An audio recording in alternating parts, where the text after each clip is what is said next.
Hey, welcome to another episode of Theological Pipe. Hope everyone's doing okay. We are 8 minutes from midnight, and that means 8 minutes until Thursday. And Thursday is the opening of Major League Baseball. And yesterday's podcast, we talked about some pretty heavy stuff at the beginning, but then we ended with a little bit lighter subject. We talked about the best opening scenes for a movie, and I kind of went through my list and have had some discussions with people about that. And I thought, for today, I think that we need good news. I think we need things to look forward to. I think sports is one of those things that can bring us together. Again, my hope and prayer is that when sports come back, that they're not so woke, that they're not so worried about making a point about something, that they just come and play. And when they do that, that brings people together. I love the fact that you can go to a sports bar, you can go to a cigar bar, you can go to some friend's house and sit with people of different races, different ethnicities, different genders, different ages, different classes, and you can come and you can all be focused on something, and you can root and you can share and you can talk. And I think sports is a healing gift from God that we have. Recreation, recreate. We're allowed to recreate things. And I know for me, sports is a way for me to sit in front of a TV for a few hours and just forget about stuff.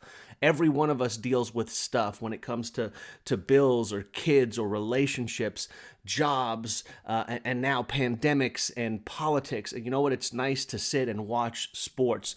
And I would say 95% of sports fans, the second politics is brought into it, the second some agenda is brought into it, I know some people turn it off, and that's fine, and that's your right, but I just tune it out. I want to watch sports. I want to talk about that amazing touchdown pass. I want to talk about the latest scandal with the Patriots or with the Astros. I want to talk about, some of the things in sports that bring people together and that you can debate and argue about and then not hate each other. I think sports is just a tremendous vehicle for us to come together. And tomorrow, and again in now 6 minutes, it's going to be opening day. There's going to be a few games on Thursday and then some more games on Friday. And so I'm excited. So I thought what I'd do for this podcast is I looked at these a little bit. I've been reading, listening to some books, and I just started a book, and I'll tell you about it at the end because I don't want to give away my answer. But I thought with baseball starting, who's the greatest baseball player of all time? And I'm just going to kind of go through some stats and some figures. I'm not going to cover everybody. Again, this is a debate that goes on all the time when it comes to any sport, and we'll probably do it for other sports as we get going. But I thought I would just kind of talk about some players, give you some stats. I'm on my new iPad Pro. I got the Pro. I didn't think it would be that great, but this thing is the bomb, man. This thing is incredible. But I got some baseballreference.com. I got some players pulled up from, they're mostly older players. I have one of the most current players, the guy that most people nowadays think is the greatest player playing the game now and will be one of the all-time greats, and he's definitely on track for that. But I wanted to just talk about some of the great players, give you some of their stats, and then tell you who I think is debatably the greatest baseball player of all time, and I don't think he gets his due, even though he's a big name. So the first one that comes to mind, obviously, is Babe Ruth. You can't talk about baseball, great baseball players, without Babe Ruth. I mean, the house that Ruth built, Yankee Stadium, he was a character. And if you just look at his stats, I mean, the guy was unbelievable. If you go through his home run stats, he hit 54, 59, 60, 54, 46, 49, 46 home runs. And when he was playing, there were a lot of times where his home run total alone was more than other teams' entire home run total. So this guy was a bomber. He drove in over 100 runs multiple times. I mean, it looks like 1921, he drove in 168 runs, hit 59 home runs, had 145 walks, scored 177 runs. His on-base percentage, his slugging percentage, all of that led the league. I mean, the guy was a monster at the plate. And again, larger than life. You could read stories about him, but I mean, he finished his career. He played for 22 years. He hit 714 home runs, 2,214 RBIs. He even stole 123 bases. He walked 2,062 times. His slugging percentage is the highest in baseball history at 690. The guy was incredible, and even more impressive than that to me, which puts him. If someone wanted to say he's the greatest player of all time, you really can't argue, because not only was he an incredible batter, incredible offensive player, he was a pitcher for 10 years. From his first 10 years in the league when he played with the Boston and for 2 years with the Yankees, he pitched, and he compiled a 94-46 record. He won 94 games, lost 46. His earned run average was 2.28. Anything under 3 is really, really good. He was at 2.28. He led the league in shutouts one year. He led the league in games started. He had 35 complete games in 1917. They don't nowadays. If you get 2 complete games in a season, you're amazing. So this guy pitched. He hit. He can pitch. He can hit. He did a lot. He was just an all around player and character. So obviously, if you're talking about the best of all time, Babe Ruth is obviously on the list. So let me go to Hank Aaron, the home run king. 755 home runs, 2,297 lifetime RBIs.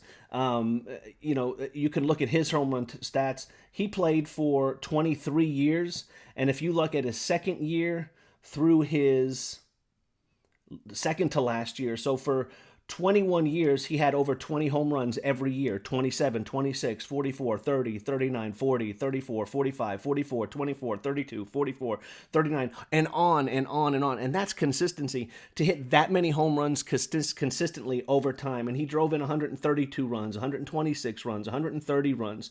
And the amazing thing about Hank Aaron and about Babe Ruth is, if you look at their stats, neither one of them in their entire career, and they had, 500, 600, 700 at-bats a season, neither one, so far, of Babe Ruth or Hank Aaron, neither one of them at any time, in any time of their career, had over 100 strikeouts. Hank Aaron, at one time, he had the most strikeouts he had in a season was 97, and that will make sense here in a second when we get to Mike Trout. But think about that. Hank Aaron was an incredible offensive player. He was good defensively as well. So best ball players in the game, you have to put Hank Aaron up there. And you have to put him up there not only because of him being the home run king and doing what he did, but also dealing with a lot of the stuff he did, being an African-American player, playing in Atlanta. He, for the end of his career, he got a lot of racial taunts and stuff like that, and pressure and everything. So, Babe Ruth, Hank Aaron, again, the two giants that I think anyone would say, yeah, those are two of the giant of the game. Let's look at Mike Trout. He's only been playing for 9 years. This will be his 10th year, so he's got a ways to go. He's got to play, double the time, but to get up to Hank Aaron and Babe Ruth. But he's well on track to being one of the best. And people nowadays say that every phase of the game, hitting, defense, running, fielding and defense are the same thing, throwing, hitting for power, hitting for average, he does it all. I mean, he does. He's had 30 home runs, 27, 36, 41, 29, 33, 39, 45 last year. He's driven in 100 runs 3 times, so it's a little bit less than Aaron or Ruth. He walks a whole lot. He's led the league in walks 3 seasons. His slugging percentage the past 3 years has been astronomical. His on-base percentage has been astronomical because he walks a lot. He gets a lot of hits. He hits for average. His lifetime average over 10 years or the past 9 years is 305. Anything over 300 is really good. But here's where there's a difference, and I know the game is different than it was back then. But listen to how many strikeouts Mike Trout has had in his season. His first year, he played in 2011. He only played in 40 games. But if we go from 2012 to 2019, these are the strikeouts: 139, 136, 184. He led the league. 158, 137. He had 90 in 2017 because he played fewer games. 90, 124, 120. He strikes out over 100 times every year. Hank Aaron, Babe Ruth never struck out over 100 times. And it just, it's good his average is up there. His on base percentage is up there. So I think what they swing for the fences more these days. But he's an incredible talent. Definitely, if he continues the production he has for the next 8 years, 9 years, 10 years, his name will be right up there with the greatest of all times. And I think the one knock on Trout, at least I don't say knock, the one thing that he doesn't have going for him is he doesn't play on the East Coast. If he was a Yankee, if he was a Red Sox, if he was even a Ranger or a Brave, or he played somewhere on the East Coast or somewhere in the East Coast or the Central Time Zone, I think he would get more coverage. Because he plays on the West Coast, it just seems to diminish a lot of the coverage he might get, which is unfortunate because he is a phenomenal player. He's compared a lot sometimes, I think, and a lot of people are, to Mickey Mantle. I like Mickey Mantle. Mickey Mantle, there's a great book called The Mick that I read back in high school. I think I've read it a few times. And one of the greatest stories that I've ever heard was Mickey Mantle telling the story of the time that he took him and Billy Martin. They went hunting in Oklahoma, and when you go hunting, if they had rifles, they were going to go shoot, dove or ducks or something like that, and you go to to ask the farmer permission. Hey, can we hunt on your land? Hey, can we hunt on your land? And so they had went to a couple places, and Mickey says, the farmer said, no, you can't hunt on our land, that kind of stuff. So they go to this farmer's house. Mickey says, hey, you stay here. I'm going to go ask the guy, you're from New York, you're brash. Let me go ask the farmer if we can hunt on his land. So he goes to the farmer, talks to the farmer for the while, and he says, hey, we're just wanting to hunt on your land if that's okay. And farmer says, absolutely, go hunt. Here's the problem, though. I have a sick calf. And I need to put it down. Can you go? If I'll let you guys hunt, if you guys go, and can you shoot it and take it? I don't have the heart to do it. Can you go take care of the calf for me? And Mickey goes, yeah, of course we'll do it. And so he goes, okay, you see those 3 calves over there? It's the black one. I don't remember the color, but he said, it's the black calf. Go kill that one. There's 2 brown ones and a black one. Go kill the black one for me. So Mickey says, okay. So he kind of laughs. He says, I'm going back to Billy Martin. I'm going to play a trick on him. And I kind of walk around, and Billy's following me, and we're getting right near the fence, near the cows. And Billy goes, so what happened? Are we allowed to hunt on the land or not? And Mickey goes, no, that SOB told me we couldn't hunt on his land. Gosh darn it, that SOB. And he takes up his gun and he shoots the calf. And Billy Martin goes, oh, that son of a, and he takes his gun and he shoots the other 2 calves. And Mickey said, oh my gosh, I couldn't believe it. It was pretty funny. So Mickey Mantle, again, he's a legend of the game. The thing that people talk about him is he was so unhealthy. He had health problems. He drunk himself silly, a lot of addiction problems and stuff. And if he would have been healthy, that people say he would have been easily even better than he was. He's still an all-time great. I've heard stories that say that he's the fastest from home to first base ever. But again, if you look at his stats, over 20 home runs for a lot of his seasons. He hit 40, 42, 52, 37, drove in 100 runs, multiple times, led the league in walks 5 times. He struck out quite a bit. He had a few seasons over 100, but again had some seasons of 70, 80 strikeouts. But he finished with 536 career home runs, 1,509 RBIs. He played for 18 years. So again, Mickey Mantle is definitely up there, and he also was good in the field. He could cover a lot of ground. And so Mickey Mantle's got to be on anyone's list of the all-time greats. Another Yankee, Joe DiMaggio. And again, I think the Yankees have so many all-time greats, not because they weren't great, they were, but I think they also benefit from playing in New York, the media capital of the world. So tons of sports writers, tons of newspapers, tons of media outlets. But Joe DiMaggio was another one. He has a lifetime batting average of 325. He hit 361 home runs, 1,537 RBIs. Was really good, and he played for 13 years, and 3 years he was out in 1943, 44, and 45 because of World War II. He was in the service. And so, again, his numbers would have been way higher had he not had to do the service and stuff like that. But he's another one. He hit 381 one year, 352 another year. His slugging percentage, he led the league a couple times, was great defensively. So Joe DiMaggio, again, is another one that you have to put on there. Stan Musial, the Splendid Splinter, his lifetime batting average is 331. This is the amazing part about Stan Musial. Again, he hit 475 home runs, 1,951 RBIs, incredible stats up and down the list. But if you look at his strikeouts, he struck out. I mean, he had 600, 700 plate appearances, and you saw Mike Trout striking out 180 times, 150 times, Mickey Mantle 120 times. If you look at any slugger today, or any slugger really of all time, they're striking out well over 100 times. Babe Ruth, Hank Aaron are an exception. Stan Musial, and I'm looking down here, and I think, yeah, he played 22 years. At the age of 41, he hit 330, and he struck out 46 times. 46 times was the most that he ever struck out. 46 times. Most of the time you're looking at his stats, 29 strikeouts, 32 strikeouts, 39 strikeouts, 24 strikeouts, 34 strikeouts a year.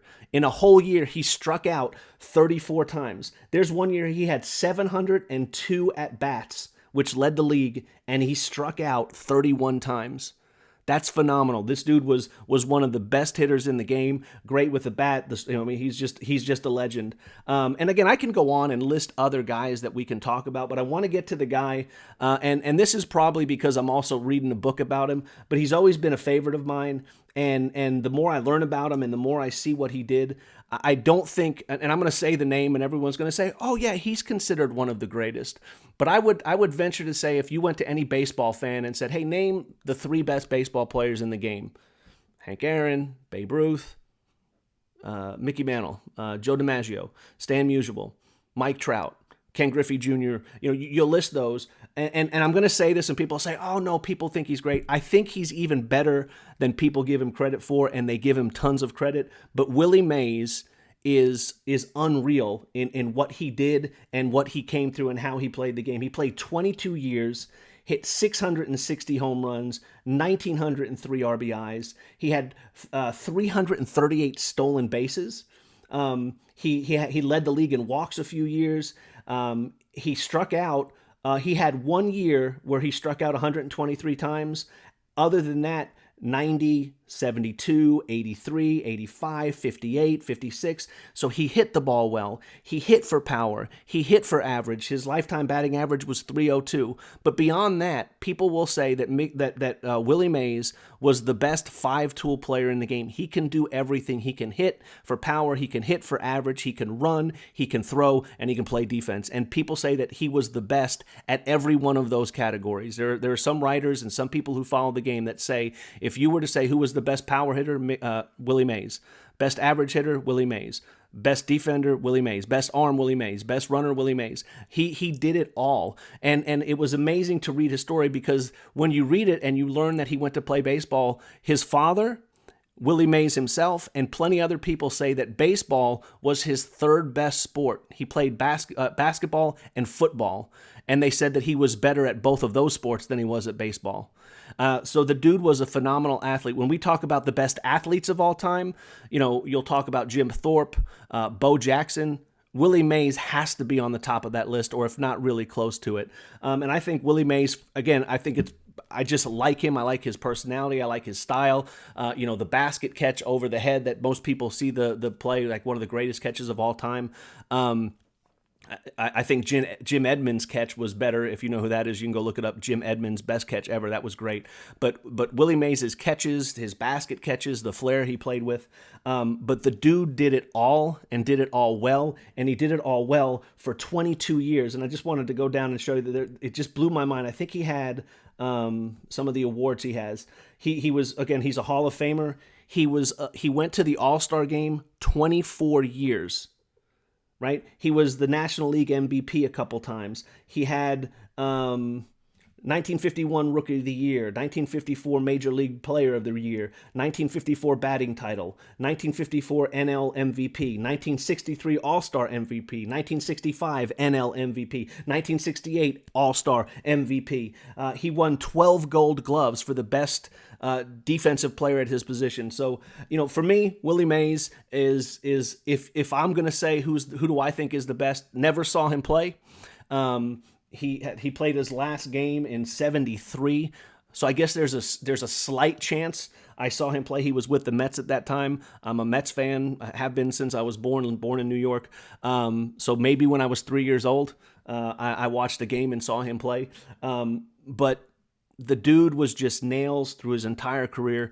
And if I'm gonna say who do I think is the best, I would put him up because he can do everything well. He can hit, he can run, he can field, he can hit for power. He was smart. Again, people talk about his intelligence for the game and knowing what to do.